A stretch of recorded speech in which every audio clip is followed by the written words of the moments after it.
Alguém aí já parou para pensar o que de fato é uma coroa?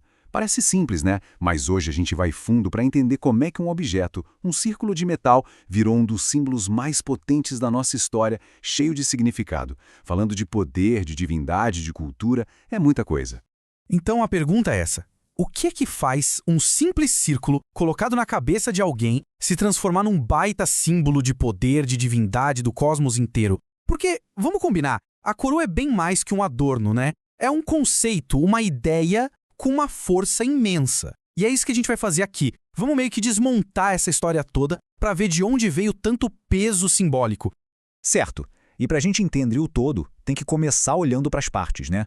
O poder da coroa não surgiu do nada, não foi por acaso.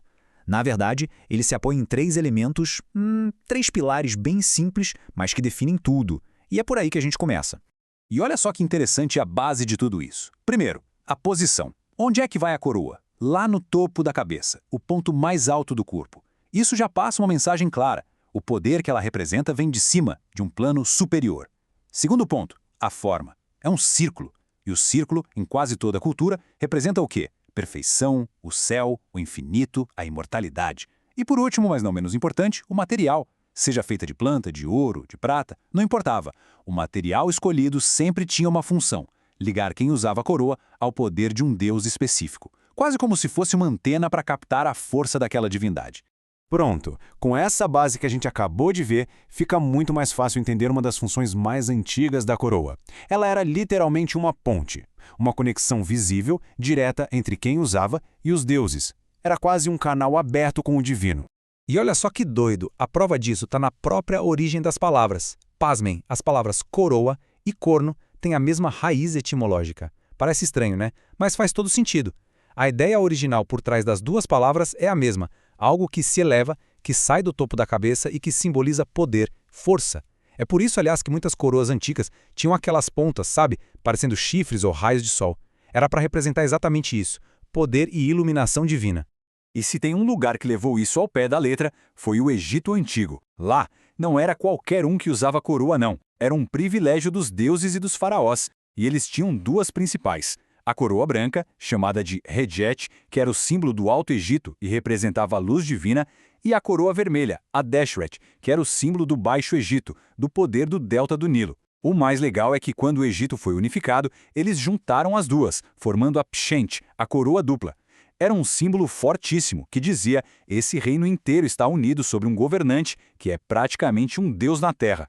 Mas essa conexão cósmica não era exclusividade dos egípcios. Ela pipocou no mundo todo, de várias formas diferentes. Na Cabala, por exemplo, a coroa, ou Keter, fica lá no topo da árvore da vida, representando a origem de tudo, o absoluto. Já na alquimia, a gente vê imagens dos planetas recebendo coroas de luz do Sol.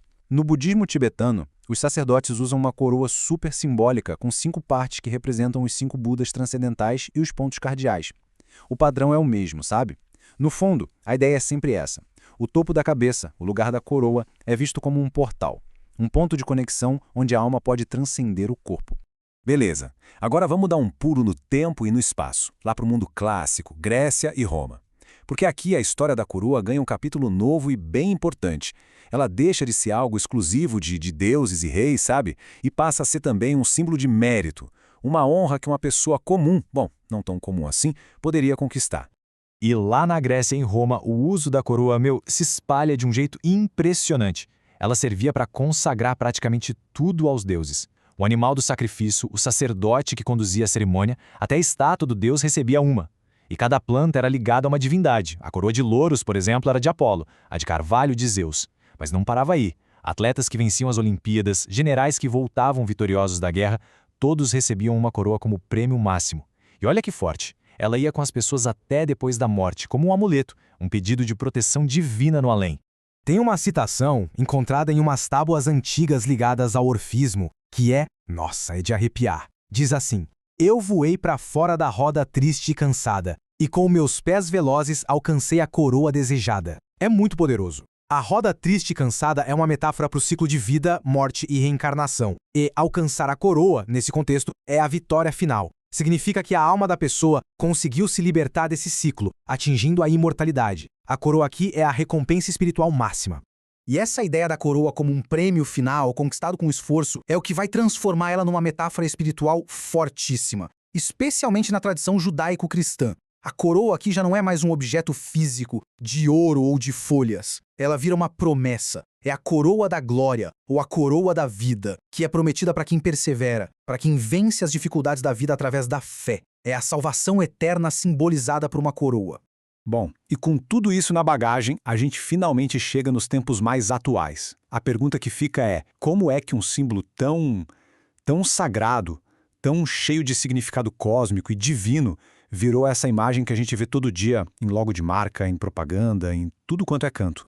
O que aconteceu basicamente foi um processo de diluição do significado ao longo dos séculos. Pensa na trajetória. Lá na antiguidade, era uma conexão direta com os deuses, poder absoluto. Na era clássica, vira uma recompensa pelo mérito, um prêmio para heróis. Na Idade Média, se firma como símbolo de autoridade dos reis e da igreja. E aí, na era moderna, com as monarquias perdendo força, a coroa vira um sinal mais genérico. Um jeito de dizer que algo ou alguém é superior, tem qualidade, é o rei daquilo.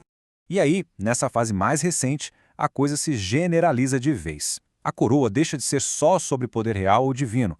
Ela passa a ser usada para coroar poetas, gênios, a vitória em si, a paz. Começam a surgir até personificações de continentes, tipo a América sendo representada com uma coroa de penas. E o símbolo fica tão elástico que passa a representar até vícios, como o orgulho, muitas vezes retratado usando uma coroa. No fim das contas, ela vira um acessório simbólico para qualquer coisa que se queira apontar como sendo a número 1, a mais importante. O que nos traz de volta para hoje, com uma reflexão final. Depois dessa viagem toda, dos deuses egípcios até os logotipos das marcas de hoje, o que será que a coroa representa para a gente de verdade? Quando a gente bate o olho numa coroa, o que a gente enxerga? Será que lá no fundo ainda tem um eco daquele poder todo, daquela conexão com o divino? Ou será que ela virou só mais um sinônimo de luxo, de qualidade, de status? É uma boa pergunta para a gente pensar, né? Fica aí a reflexão.